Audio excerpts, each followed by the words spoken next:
Hey everybody, welcome to another edition of the book review blog. Today we're going to finish up our review on Everything's Eventual.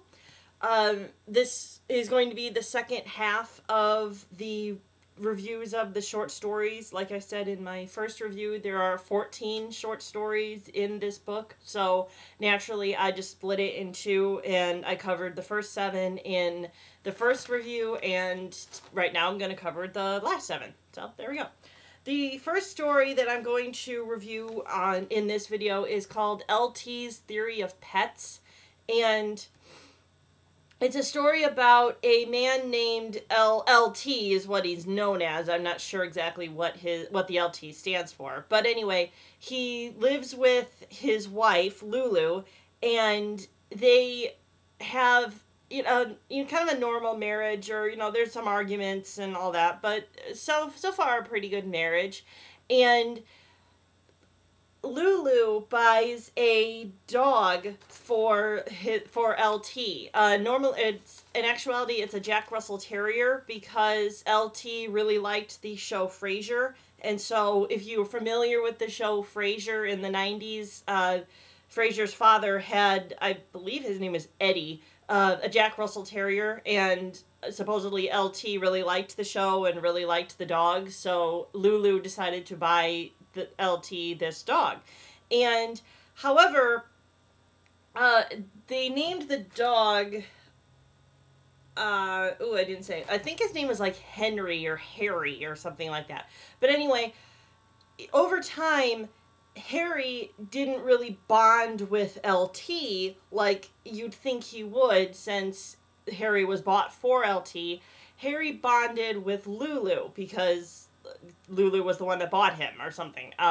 Anyway, so eventually LT bought Lulu a cat, and it was, I believe, a Siamese cat, and I forgot what they named it. It's not important. But anyway, and kind of like what Harry did with LT, this cat, instead of bonding with Lulu, which was her, her gift, she bonded with LT. So it kind of became LT's cat and Lulu's dog, even though they were intended for the other person.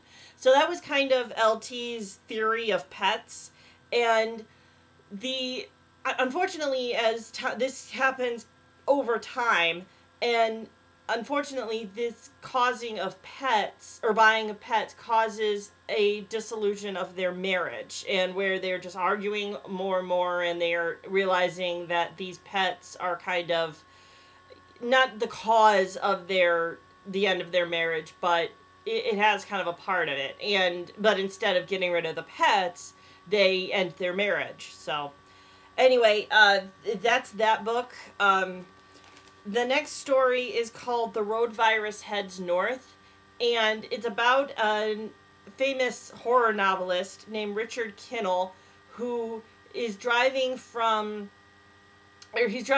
Boston back up to Derry, Maine, which is where he lives, and on his way he finds a yard sale, and he stops because it says that he loves yard sales, and he finds a painting by a troubled youth. Actually, it's the son of the family of the house that's there, and this yard sale is run by the family's neighbor, and the neighbor tells Richard a little story about this son, that he had a whole bunch of like emotional problems and mental problems, but one of the things that he really loved to do was paint.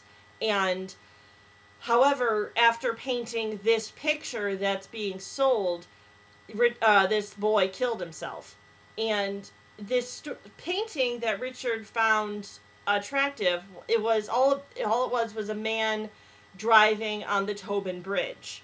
And there was really, like, the woman was like, well, it seems kind of horrific, either by the man's expression or the colors that this man used, but regardless, Richard thought it looked really nice, so he decided to buy it. And so he heads north, back to home to Derry, And he first stops to visit his aunt, who I believe lives kind of in New Hampshire, kind of the New Hampshire Maine border. And so he shows this picture to his aunt. And his aunt's like, ugh, this is kind of ugly. I think it's ugly, but you seem to be the type of person that would love this picture, so I can understand why you bought it.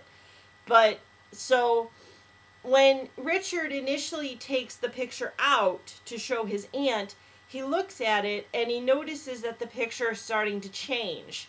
And where mostly, it's still a man driving, but the area around him has changed. It's not the Tobin Bridge anymore.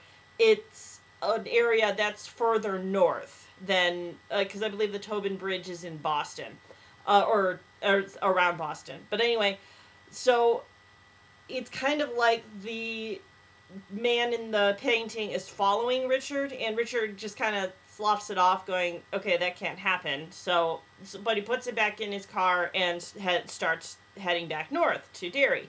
So eventually he gets to Derry, and he takes the picture out, and again he notices that the picture has changed, and the man is still heading more north, where maybe he's in Maine, or he's on the turnpikes, things like that. So anyway, Richard finally realizes that this man is following him, and he gets kind of scared because there are things around him that's been happening that he thinks is related to the picture. I won't get into that because, again, I want you to read the story, but Richard begins to get very scared, and because he thinks that the man in the picture is out to get him. So that's where I'm going to leave you with that, kind of in suspense of, is he right or is he just crazy?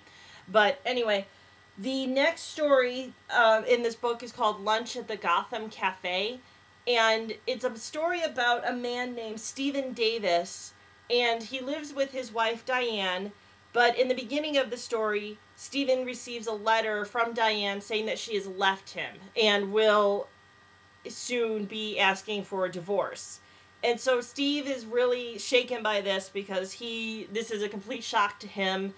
And so he, lives his life for the next couple of weeks. I think he gives up smoking is kind of the biggest part of his, the changes from when Diane asked for a divorce to a little bit later, where I'll get to.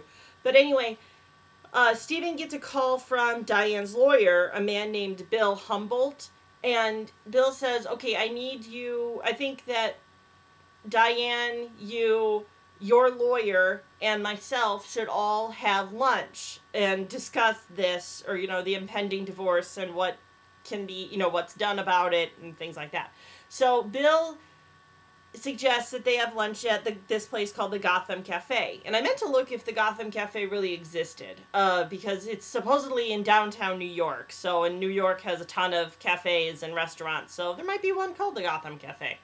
Anyway, so Stephen's lawyer, I believe his name is Mr. Ring. I don't know if his first name is revealed. But anyway, Mr. Ring, on the day of the supposed lunch, he cannot be there because he has to take care of his mother, who I believe fell and broke something. So now but Mr. Ring is really telling Stephen, don't go to this meeting because you will be bombarded by Diane's lawyer. I really suggest that I be present so that I can, talk to Mr. Humboldt as, lawyer to lawyer and things like that. But Steve's like, no, I want to go to this lunch. So he goes, and the first thing that he realizes when he gets to this cafe is that this is a cafe with a maitre d'. And when he, goes up to the maitre d' and says, of course, hey, I'm here to see these two people, the maitre d' first yells at Stephen about his dog, or about a dog. And Stephen's, really perplexed because they're in a public spot and there's no dogs here. So, anyway, he thinks, okay, this man's crazy, and so I'm just going to ignore it, because he's also kind of, not nervous and about this lunch.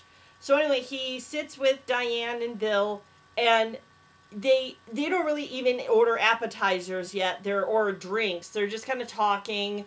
But before, a waiter or whoever will go to ask what they want to drink, this maitre d' comes back and yells at Stephen, or yells at this table about this dog.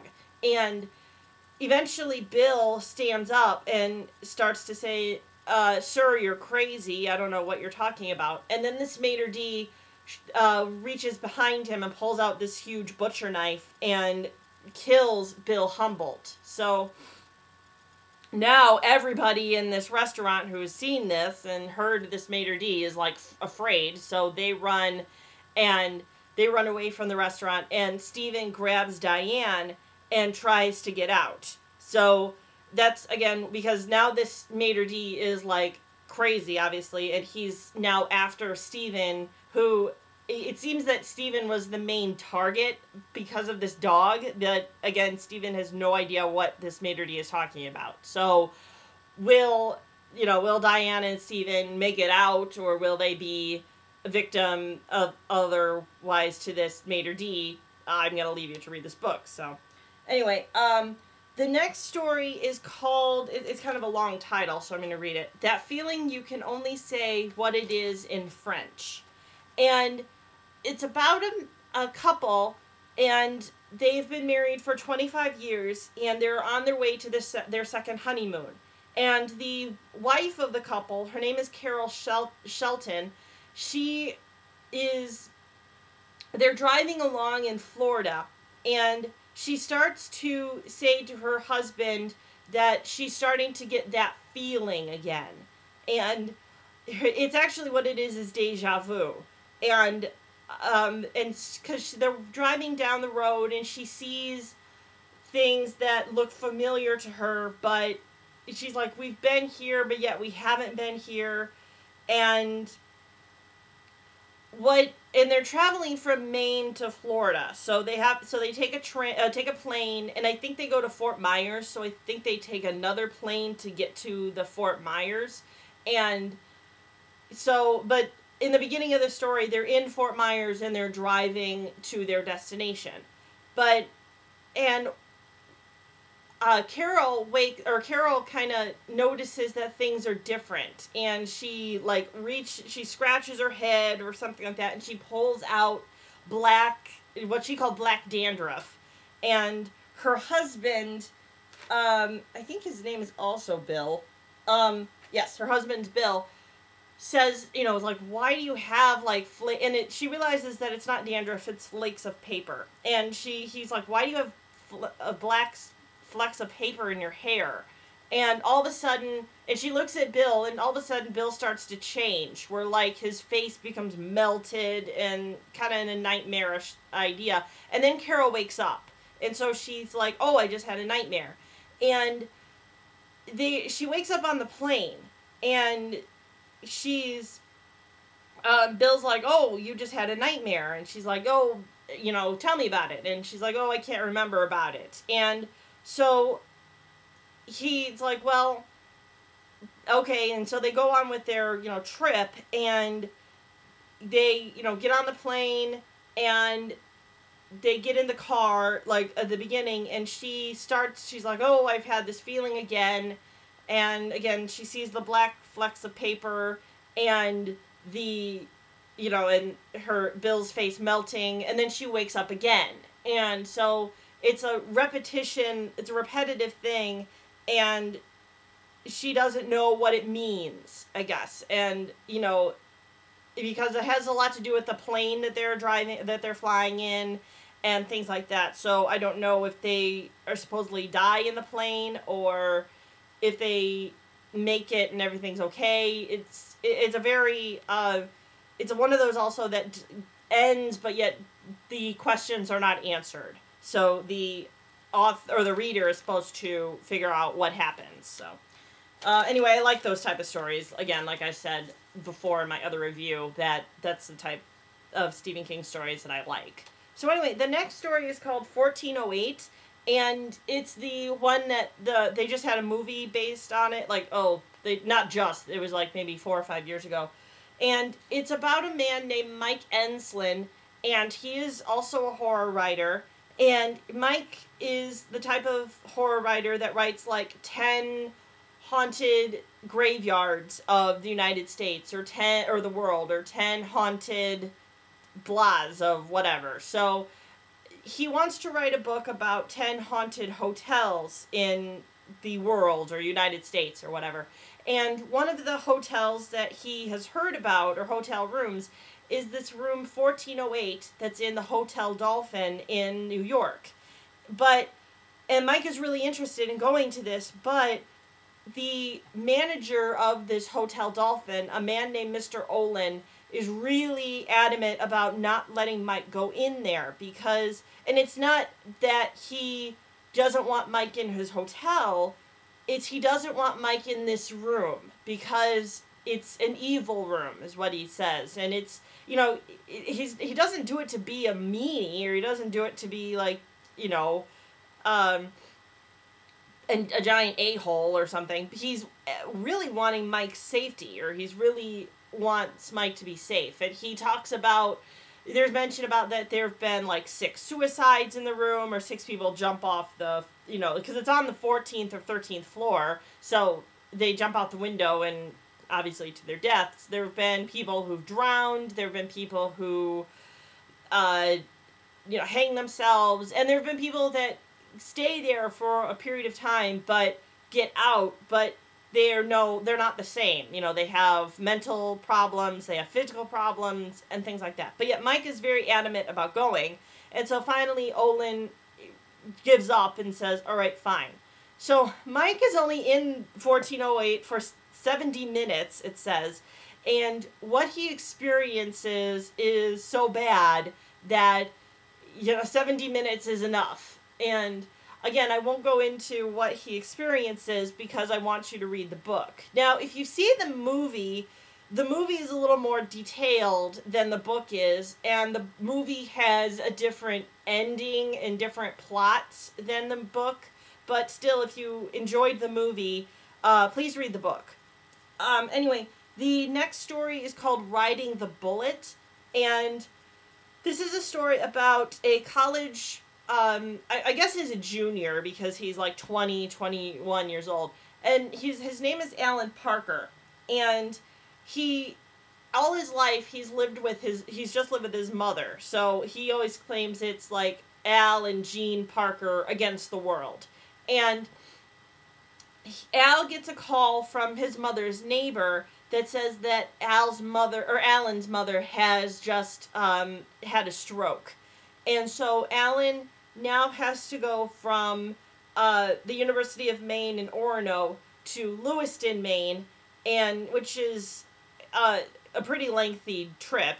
And Alan doesn't have a car, so he has to hitchhike. And so Alan hitchhikes a couple of times to get to, you know, a destination that's not Lewiston, but because he still has a way to travel. And so while he's, you know, on the road trying to hitchhike a ride, he stops in a graveyard. And one of the graves that he sees is a young man that died that was about Alan's age, and this guy's name is George Staub, or Stabe, or something like that. And so he's like, oh man, this kind of sucks because the man died so young. And so anyway, he keeps walking, and eventually he gets picked up. And he gets picked up by a guy who's about his age, and there's something automatically wrong about this car and this guy that's driving, but Alan's really happy that this man is like, oh yeah, sure, I'll drive you all the way to Lewiston, which again is still a fair distance away. So Alan starts to get a conversation with this man, and it turns out, this man's like, oh, hey, nice to meet you, my name is George Stabe, or George Stowe. And so automatically Alan is like, oh my gosh, I'm in a ghost car, or I'm in like a car that shouldn't exist. Because Alan realizes that he is now in this car with this man, and one of the realizations that Alan makes is that George Stabe died in effects of a car accident. So Alan is like, oh my gosh, I'm gonna die. And But George realizes that Alan knows who he is, and George is like, well, I know about you, Alan. I know that you're on your way to see your mother, so, I'll make a little deal with you. It's either you're going to die with me now, or I'm going to take your mother's life. And his mother is still pretty young, so Alan has to make kind of a choice in this matter of him or the mother. And that's where I'm going to leave you with this story, because again, I want you to read the book. It was very good, and it wasn't what I expected, because I've heard of this story, but I wasn't sure what it was about. So anyway, the last story in this Everything's Eventual book is a story called The Lucky Quarter, and it's a story about Darlene, who is a hotel chambermaid in a Nevada hotel. And she gets a tip from a hotel guest, and all it is a quarter. And this quarter has a note in it saying that this is a lucky quarter. And so Diane just kind of sloughs it off, and she's like, what am I going to do with a quarter? Because Darlene, I keep saying Diane, I'm sorry. Her name is Darlene.